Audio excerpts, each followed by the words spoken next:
चलो बच्चों, let's read this question. The question says that an iron wire of negligible mass, length L, and cross section area A has one end fixed. A ball of mass M is attached to the other end of wire. The wire and ball are rotating with an angular velocity omega in a horizontal plane. If del L is extension produced in wire, then the Young's modulus of wire is. Options are m L square omega upon A into del L, m omega square L square upon A into del L, m omega square L upon A into del L, m omega L upon A into del L. We have to choose the correct option. आइए बच्चों discuss करते हैं की concept. तो बच्चों यहाँ पर की कंसेप्ट हमको यूज करना है formula for Young modulus. Young's modulus, that is stress upon strain. और बच्चों स्ट्रेस क्या होता है? Force per unit cross sectional area and divided by strain, that is change in length upon original length. तो ये basic formula है जिसको कि हम यूज करते हैं। इसको हम ऐसा भी लिख सकते हैं, that is F into L upon del L into A. ठीक है बच्चों, सॉल्यूशन में सबसे पहले तो हम डायग्राम बना रहे हैं जो कंडीशन हमें गिवन है उस कंडीशन के लिए।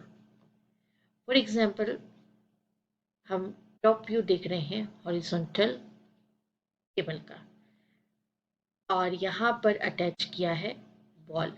ये वायर है, टॉप व्यू पर है, और यहाँ से आप उसको देख रहे हैं, और इस तरीके से इसको मूव करते हैं by omega, angular velocity omega.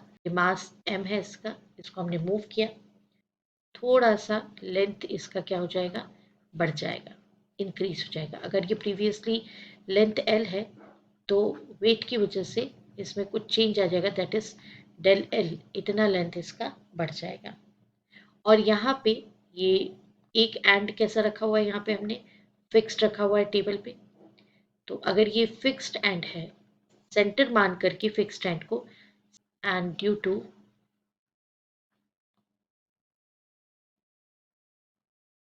Centripetal force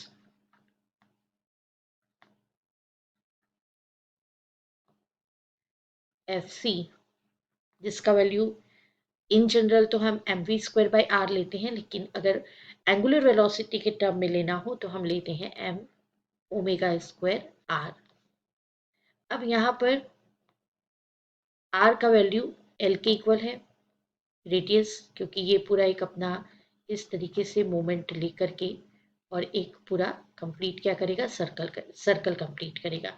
तो देयरफॉर हम कह सकते हैं कि ये l रेडियस का क्या है? सर्कल बनेगा।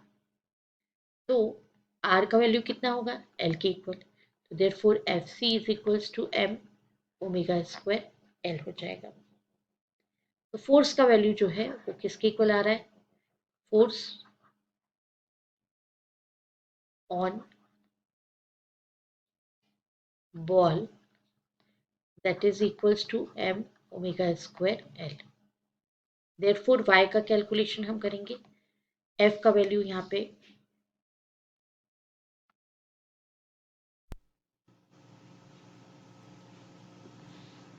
तो बच्चों ये वैल्यू सब्सटीट्यूट करने पर हमारे पास आ जाएगा m omega square l into L upon a into del L. तो ये होगा m omega square l upon a into del L. तो आइए देखते हैं कि ये किस ऑप्शन से मैच करता है। Option A, M L square omega upon a into del L. Option A is the right option. I hope you understood it well. Best of luck. Thank you.